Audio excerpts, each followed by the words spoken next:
परिश्रमी और ईमानदार लकड़हारा। किसी जंगल में एक लकड़हारा रहा करता था। वो लकड़हारा बहुत ही मेहनती था, बहुत ही परिश्रमी था। वो वहाँ से लकड़ियाँ इकट्ठा करके राजमहल ले जाया करता था। राजमहल में उन लकड़ियों से खाना पकाया जाता था। राजा को वो लकड़हारा अति प्रिय था, लेकिन वो लकड़हारा बहुत ज़्यादा परिश्रमी होने के कारण राजमहल में पहुंचकर भी वहाँ पर लकड़ियों के ढेरों को छोटे छोटे टुकड़े में काट दिया करता था और उनके ढेर बनाकर रख दिया करता था। राजा की एक पुत्री थी, बहुत ही सुंदर और सुशील थी। वो उस लकड़हारे को रोज देखा करती थी और देखते देखते वो लकड़हारे को बहुत ज़्यादा पसंद करने लगी। वो लकड़हारे को दूर से ही देखा करती थी, लेकिन अब वो उसके पास आ गई और उसके काम में मदद करने लगी। वह लकड़ियों के ढेर को उठाने लगी, रखने लगी। इस तरह से वो लकड़हारे की मदद करती। इन दोनों की दोस्ती बहुत गहरी हो गई। लकड़हारा और राजकुमारी बहुत ही खुश थे। दोनों ही बाहर जाया करते थे, जंगल से लकड़ियाँ इकट्ठा करते थे। राजकुमारी हमेशा लकड़हारे के साथ चली जाया करती थी, लेकिन उसके माता पिता को ये पता ना था। रानी और राजा उसकी ये व्यवहार देखकर कि भाई हमारी खाना क्यों नहीं खा रही है, उसका स्वास्थ्य क्यों नहीं ठीक है, ये चिंता में थे कि राजकुमारी को हो क्या गया है, वो उदास क्यों रहने लगी है। हालांकि हालत ये थी कि राजकुमारी को राजमहल में बिल्कुल भी अच्छा नहीं लगता था। उसे घुटन महसूस होती थी। उसे ऐसा लगता था कि महल में उसका जी नहीं लग रहा है, उसको घुटन सा लगता था। उसे खुला खुला वातावरण बहुत पसंद आता था। वो लकड़हारे के साथ में बहुत ज़्यादा खुश रहती थी। वो लकड़हारे के साथ में हवाओं में घूमना, बादलों से बात करना, पानियों को देखना, इन सब चीज़ों को, चिड़ियाओं के कह कहे, ये सब चीज़ें उसको बहुत ज़्यादा प्रभावित करती थी। वो बहुत खुश होती थी उन सब चीज़ों से। ये सारी चीज़ें उसको बहुत मन लुभाती थी। वो लकड़हारे के साथ में बहुत खुश रहती थी। राजा इस समस्या से बहुत परेशान हो गया कि हमारी लड़की को हो क्या गया है, वो उदास क्यों है। अब राजा की बेटी जवान हो गई थी, बड़ी हो गई थी, शादी योग्य हो गई थी और वहाँ लकड़हारा भी अच्छा नवयुवक बन गया था। इन दोनों की दोस्ती इसी चलती रही। ये हमेशा जंगल में जाने का बहाना ढूंढती राजकुमारी और लकड़हारे के साथ जाकर लकड़ियाँ इकट्ठा करती।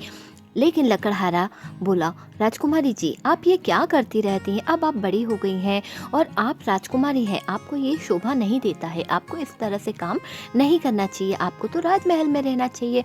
राजकुमारी हंसते हुए लकड़हारे को जवाब देती है, मेरा मन, मैं जो चाहे करूं। लकड़हारा कुछ नहीं कहता है, लकड़हारा चुप हो जाता है। अब अचानक से राजा को चिंता होती है कि हमारी पुत्री बड़ी हो गई है। तो वो राजा अपनी महारानी से कहते हैं कि महारानी जी, आपको अपनी पुत्री के विवाह की चिंता नहीं सताती है क्या? तो महारानी कहती है, हाँ सताती तो है, पर लड़का कहाँ से लाएं? कोई राज्य योग आएगा तभी तो हम शादी करेंगे।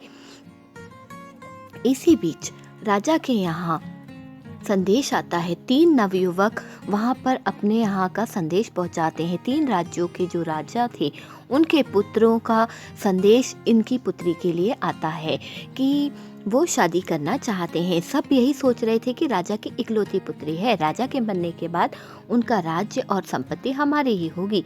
इस लालच में वो राजा की पुत्री से विवाह करना चाहते थे। सभी नवयुवक राजा के यहाँ आते हैं, लेकिन रानी को एक भी राजा पसंद नहीं आता है। रानी बहुत गुस्सा करती है कि अरे हमको तो ये बहुत ही अजीब लग रहे हैं, इन लोगों में बुद्धि भी नहीं है, ये बहुत दयालु भी नहीं दिख रहे हैं, किस टाइप के हैं ये राजकुमार। उन्हें वो तीनों राजकुमार बिल्कुल भी पसंद नहीं आते हैं। अब रानी राजकुमारी से पूछती है, क्या तुम्हें इन तीनों में से कोई पसंद है? राजकुमारी मना कर देती है, कहती है नहीं पिताजी, मुझे इनमें से कोई नहीं पसंद है। वो वहाँ से चली जाती है और जंगल में जाके लकड़हारे से पूछती है कि बताओ, मैं तुमसे कुछ प्रश्न पूछना चाहती हूँ। लकड़हारा कहता है, बताइए आप क्या पूछना चाहती हैं राजकुमारी जी? तो वो कहती हैं कि मुझे 3 राजकुमार देखने आए थे, मगर मुझे कोई भी पसंद नहीं आया। तो लड़का कहता है कि आपको कैसा लड़का चाहिए? तो राजकुमारी हंसते हुए कहती है कि मुझे तो बहुत ही मेहनती, ईमानदारी और बहुत ही कुशल व्यक्ति चाहिए, जो दिखने में भी अच्छा हो और मेहनत भी अच्छी करता हो। अब वो उसकी बात समझ गया। वो बोला कि महारानी जी, आप मेरी ही बात कर रहे हैं, लेकिन ये बहुत बड़ी समस्या है। मैं आपसे विवाह नहीं कर सकता हूँ। मैं एक लकड़हारा हूँ, आप राजकुमारी हैं। ये कैसे संभव हो सकता है? इस बात पर उन लोगों में चर्चा होने लगती है। राजकुमारी चली जाती है वहाँ से बिना कुछ कहे। अब वो वहाँ से चली तो गई। इसी बीच क्या होता है, लकड़हारा बहुत सोचता है और सोचते सोचते उसे समय का ध्यान ही नहीं रहता है। वो लकड़ियों के ढेर पर बैठ जाता है। अचानक से राजा और रानी टहलते हुए वहाँ आते हैं और उनको भी लकड़हारा दिखाई नहीं देता है, क्योंकि लकड़हारा तो लकड़ी के ढेर के पीछे बैठा था। लेकिन राजकुमारी के पिता और माता वहाँ पर बैठ जाते हैं।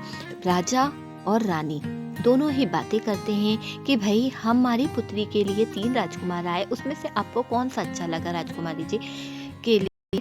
तो महारानी बोलती है कि मुझे तो उनमें से कोई भी अच्छा नहीं लगा। एक काम करते हैं, हम उन लोगों की परीक्षा लेते हैं। हम देखेंगे कि कौन कितना अच्छा है। जो अच्छा होगा हमारी पुत्री के लिए, हम उससे ही अपनी पुत्री का विवाह कर देंगे। तो इस तरह की योजना बनाते हैं और मैं यहाँ पर अपना भेष बदल के बैठ जाऊंगी। इस तरह की बात करती है महारानी। राजा कहते हैं, मैं भी छुप कर देखूंगा कि वो राजकुमार आपकी क्या मदद करेंगे। इस तरह का वो सोचते हैं। वो सोच ही रहे रहते हैं कि वहाँ से एक राजकुमार आता है और वो लकड़हारे को देखकर राजमहल का रास्ता पूछता है। लकड़हारा तो सारी बातें सुन लिया था, तो लकड़हारे ने उसे बताया कि राजा आपकी परीक्षा लेना चाहते हैं, आपकी दयालुता देखना चाहते हैं। वो उन्हीं से अपनी पुत्री की शादी कराएंगे जो बहुत दयालु हो। अच्छा, ऐसी बात है, ठीक है, तो मुझे क्या करना होगा? तो लकड़हारा उसे उपाय बताता है कि ये रोटी का टुकड़ा लीजिए, वहाँ पर महारानी बैठी हुई है भिखारिन का भेष बदल कर, आप ये रोटी उनको खिला दीजिएगा। इसी तरह आपकी परीक्षा ली जाएगी।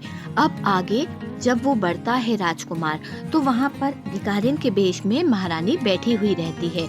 महारानी को देखकर वो राजकुमार नीचे उतरता है और कहता है कि बूढ़ी अम्मा, आप ये रोटी खा लीजिए। इस बात को सुनकर बूढ़ी अम्मा उसकी रोटी ले लेती है और वो रोटी खा लेती है, लेकिन वो खाने से पहले उससे कहती है कि मुझे प्यास लगी है। तो वो कहता है, पानी तो मेरे पास नहीं है, आपको सूखी ही रोटी खानी पड़ेगी। इस तरह से वो उनको कह देता है। रानी गुस्से में वो सूखी रोटी खा लेती है। अब वो राजकुमार आगे की ओर बढ़ जाता है। इसी बीच दूसरा राजकुमार वहाँ आता है। वो राजकुमार को भी लकड़हारे से रास्ता पूछता है और लकड़हारा उसी तरह का उसको भी उपाय बताता है कि राजा ने क्या योजना बताई है। वो भी आगे जाकर महारानी को सूखी रोटी खिला देता है। इसी तरह तीसरा राजकुमार आता है। तीसरा राजकुमार भी लकड़हारे से पूछता है। लकड़हारा उसे पूरी कहानी बताता है और वह भी रोटी का टुकड़ा राजकुमारी को सूखा खिला देता है। अब रानी जो थी महारानी, उनका गला पूरी तरह से सूख चुका था, क्योंकि वो रोटी पूरी तरह से सूखी हुई थी और महारानी वो रोटी खा नहीं पा रही थी। महारानी का गला सूख रहा था, उन्हें बहुत ज्यादा प्यास लगी थी। इसी बीच लकड़हारा उनके पास आता है और वो हाथ में उनके लिए पानी लेकर आता है और उनसे कहता है कि आप ये पानी पी लीजिए, आपको बहुत ज्यादा प्यास लगी है। तो महारानी की आंखों में आंसू आ जाते हैं। कहती हैं कि मन में सोचती है कि ये तीनों राजकुमार मुझे जबरदस्ती सूखी रोटी खिला के गए, लेकिन ये कितना भावुक व्यक्ति है, इसने बिना बोले मुझे पानी पिला दिया।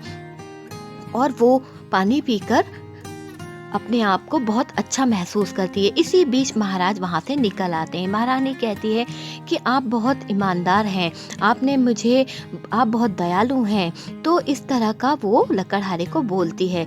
लकड़हारा कहता है, इसमें कोई बड़ी बात नहीं है, एक दूसरे की मदद तो हमें करते रहना चाहिए। और ये शब्द सुनकर महारानी की आंखों में आंसू आ जाते हैं। महारानी कहती है कि मेरी पुत्री के लिए तो मुझे यही वर चाहिए, मैं इसी लड़के से शादी कराऊंगी। इतने में महाराज कहते हैं, पर ये तो लकड़हारा है। तो महारानी कहती है, काम से क्या फर्क पड़ता है, इसे देखिए ये कितना मेहनती है, ये मेहनत कर रहा था, फिर भी ये दयालु भी है। देखिए इसको इतनी प्यास लगी थी, ये पसीने से तर है, लेकिन इसने अपने हिस्से का पानी मुझे पिला दिया है। तो ये पर्सन बहुत ही ये व्यक्ति बहुत ही ज़्यादा दयालु, ईमानदार मुझे दिख रहा है और यही मेरी पुत्री के लिए सही होगा, तो मैं अपनी पुत्री का विवाह इसी से कराऊँगी। तो राजा का ये प्रस्ताव, राजा उससे पूछते हैं, क्या तुम मेरी पुत्री से विवाह करोगे? तो ये प्रस्ताव पाकर लकड़हारा बहुत खुश होता है।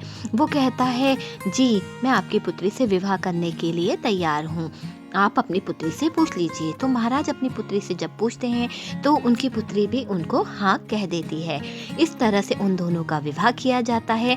राजा लकड़हारे की ईमानदारी देखकर बहुत ज़्यादा खुश हुआ था कि वो एक बहुत ही ईमानदार है। लकड़हारे के ईमानदार होने के कारण ही तो राजकुमारी ने उसे पसंद किया था। तो इस कहानी से आपको क्या शिक्षा मिली, हमें कमेंट्स बॉक्स में ज़रूर बताइएगा।